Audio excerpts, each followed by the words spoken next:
You, John Fitzgerald Kennedy, do solemnly swear. I, John Fitzgerald Kennedy, do solemnly swear.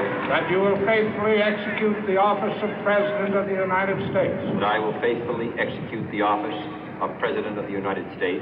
And will, to the best of your ability. And will, to the best of my ability. Preserve, protect, and defend the Constitution of the United States. Preserve, protect, and defend the Constitution of the United States. So help you God. So help me God.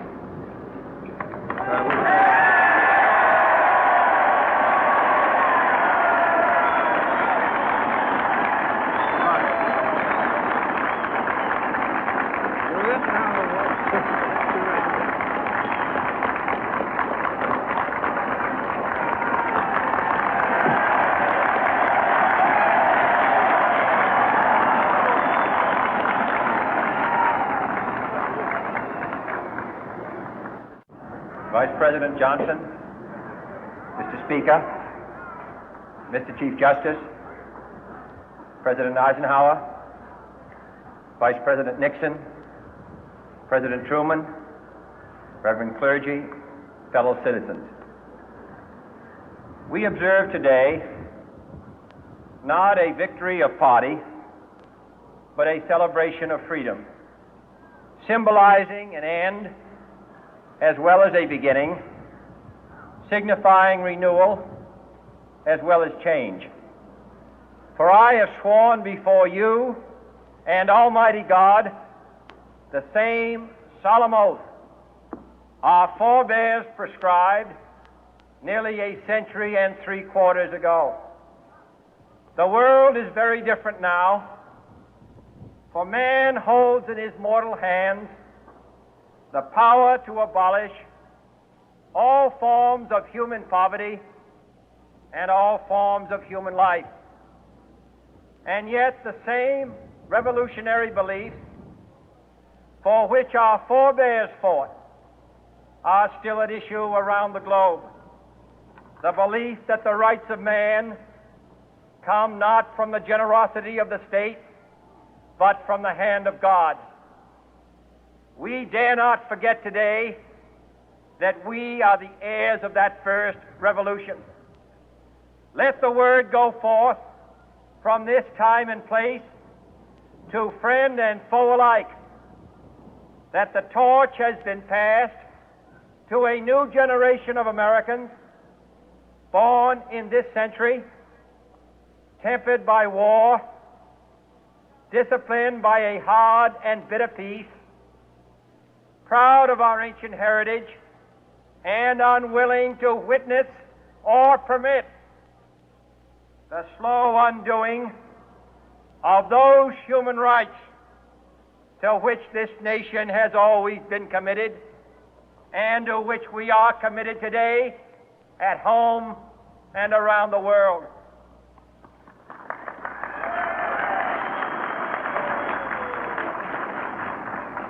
Let every nation know, whether it wishes us well or ill, that we shall pay any price, bear any burden, meet any hardship, support any friend, oppose any foe to assure the survival and the success of liberty.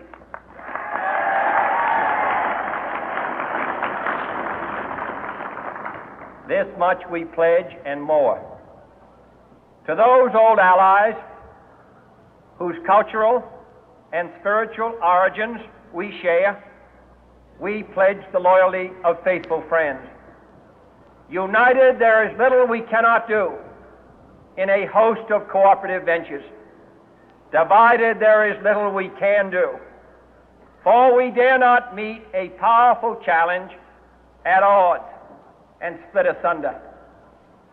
To those new states whom we welcome to the ranks of the free, we pledge our word that one form of colonial control shall not have passed away, merely to be replaced by a far more iron tyranny.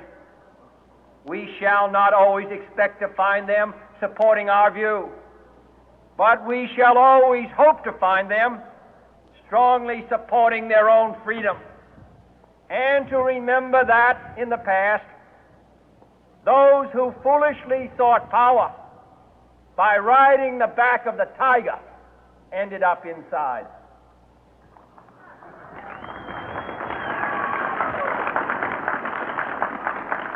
To those people in the huts and villages of half the globe struggling to break the bonds of mass misery, we pledge our best efforts to help them help themselves for whatever period is required, not because the communists may be doing it, not because we seek their votes, but because it is right. If a free society cannot help the many who are poor, it cannot save the few who are rich.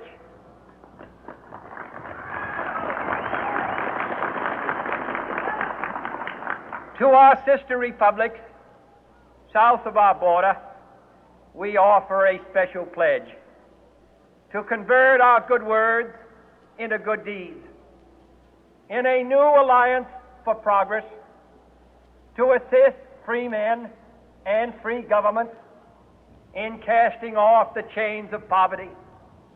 But this peaceful revolution of hope cannot become the prey of hostile powers.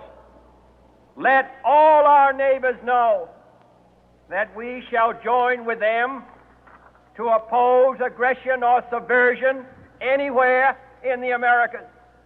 And let every other power know that this hemisphere intends to remain the master of its own house.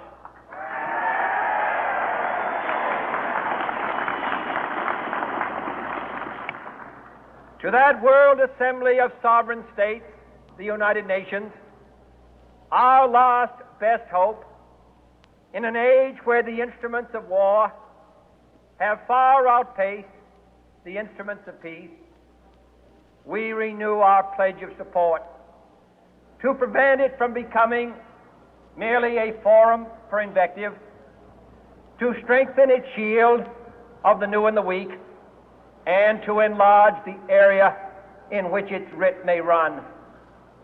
Finally, to those nations who would make themselves our adversary, we offer not a pledge, but a request that both sides begin anew the quest for peace. Before the dark powers of destruction, unleashed by science, engulf all humanity in planned or accidental self-destruction, we dare not tempt them with weakness, for only when our arms are sufficient beyond doubt can we be certain beyond doubt that they will never be employed. But neither can two great and powerful groups of nations take comfort from our present course, both sides overburdened by the cost of modern weapons, both rightly alarmed by the steady spread of the deadly atom, yet both racing to alter that uncertain balance of terror that stays the hand of mankind's final war. So let us begin anew, remembering on both sides that civility is not a sign of weakness, and sincerity is always subject to proof. Let us never negotiate out of fear, but let us never fear to negotiate.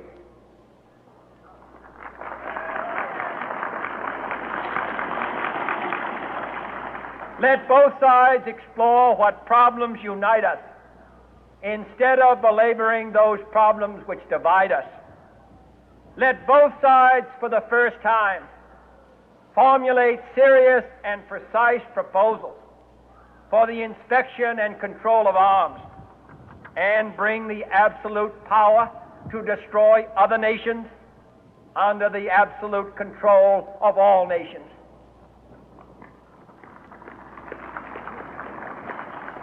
Let both sides seek to invoke the wonders of science instead of its terrors. Together, let us explore the stars, conquer the deserts, eradicate disease, tap the ocean depth, and encourage the arts and commerce. Let both sides unite to heed in all corners of the earth the command of Isaiah to undo the heavy burden and let the oppressed go free. And if a beachhead of cooperation may push back the jungle of suspicion, let both sides join in creating a new endeavor, not a new balance of power, but a new world of law, where the strong are just and the weak secure and the peace preserved. All this will not be finished in the first 100 days, nor will it be finished in the first 1,000 days, nor in the life of this administration, nor even perhaps in our lifetime on this planet. But let us begin.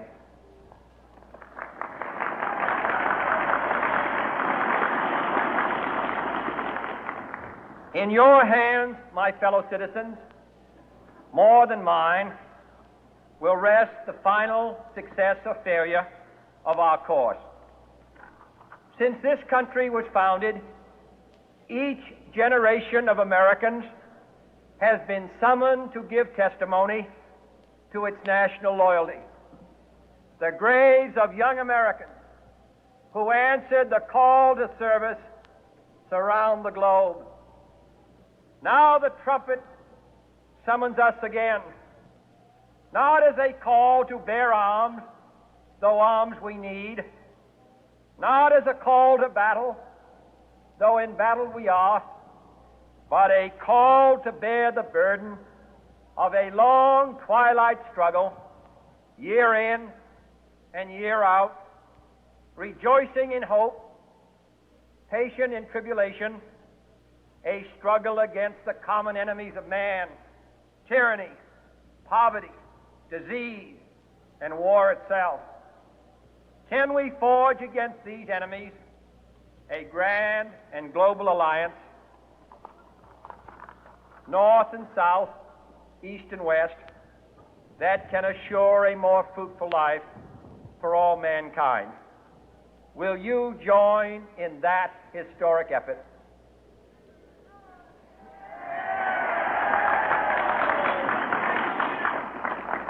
In the long history of the world, only a few generations have been granted the role of defending freedom in its hour of maximum danger. I do not shrink from this responsibility. I welcome it.